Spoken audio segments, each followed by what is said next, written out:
Hello Virgo, Sun, Moon, Rising, and Venus signs. Kamusta po kayo? Sana po ay nasa mabuti kayong kalagayan.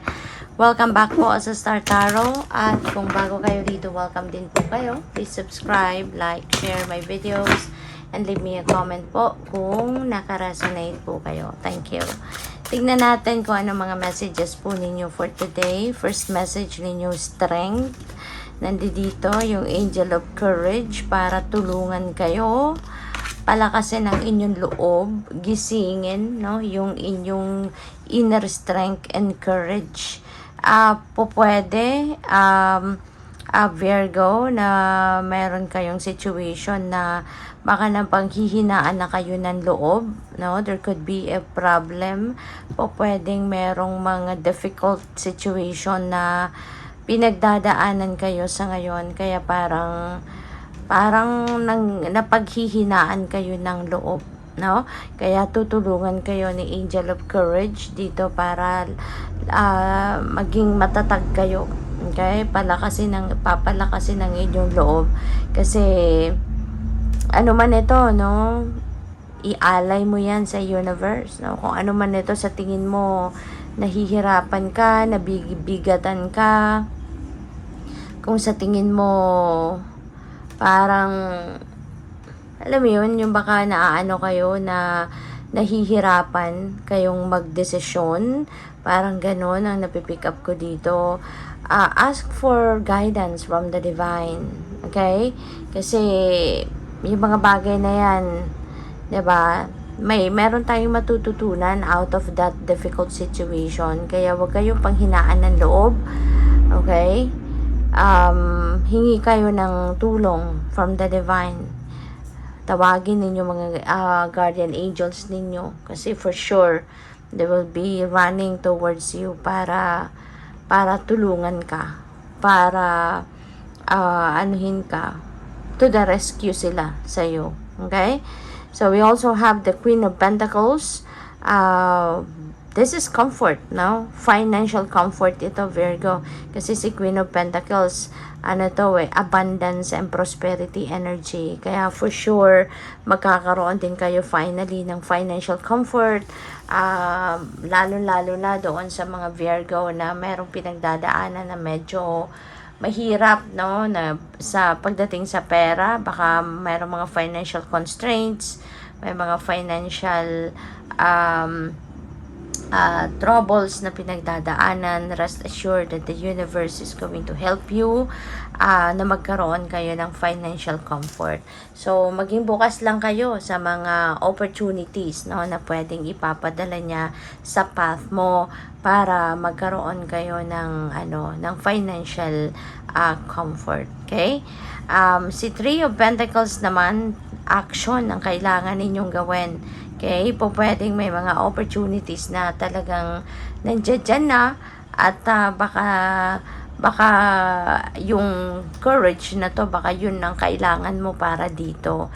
Baka ito yung siguro hindi, yung bang tinitignan nyo lang muna kasi maybe you are not sure, diba? Kung kaya ko ba to, baka alam mo yun, nagpo-procrastinate ka na mag-take action towards that opportunity kasi baka nararamdaman mong, alam mo yun, may pagdududa ka sa sarili mo na kaya ko ba to, mapapanindigan ko ba to, is this really for me?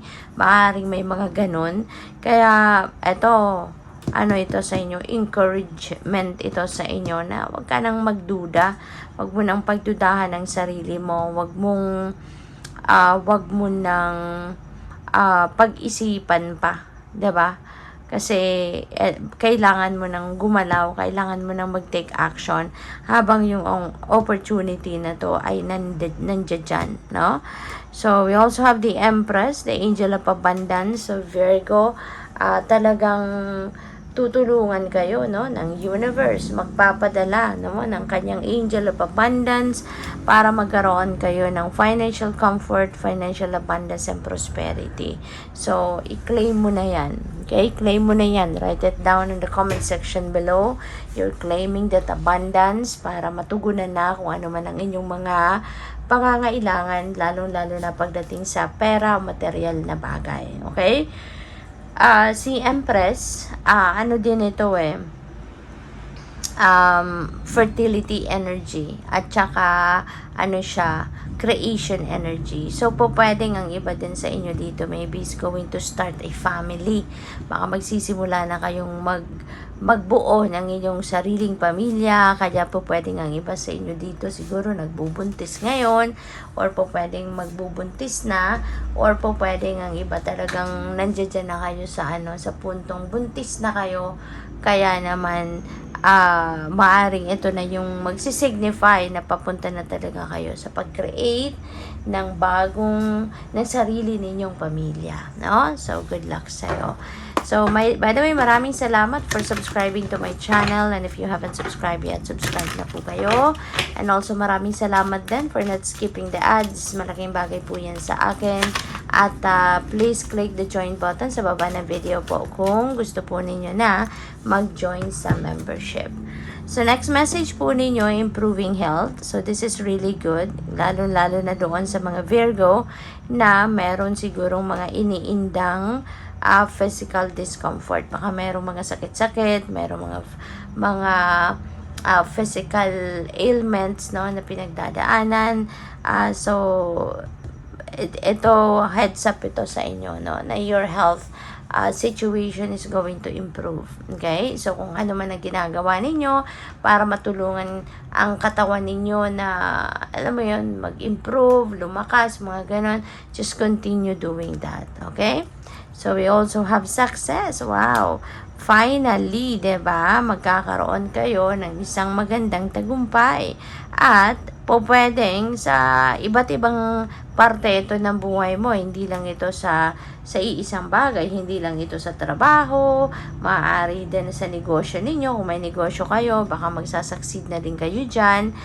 Po pwede rin na finances, since we have abundance and comfort. So po pwedeng this is financial success, material success, ano?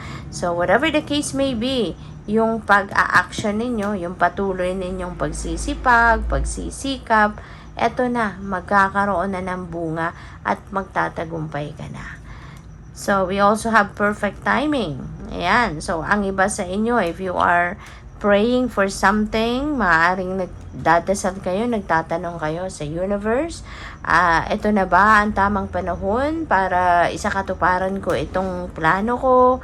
Diba? Ito na ba yung right timing para sa akin? So, this could be the answer para sa'yo. No? Na parang green light na to sa'yo. Na yes, indeed, this is the perfect timing na para simulan mo na kung ano man yung plano mo. Go for it. Okay? Good luck sa'yo. Thank you for watching. Love and light. Namaste.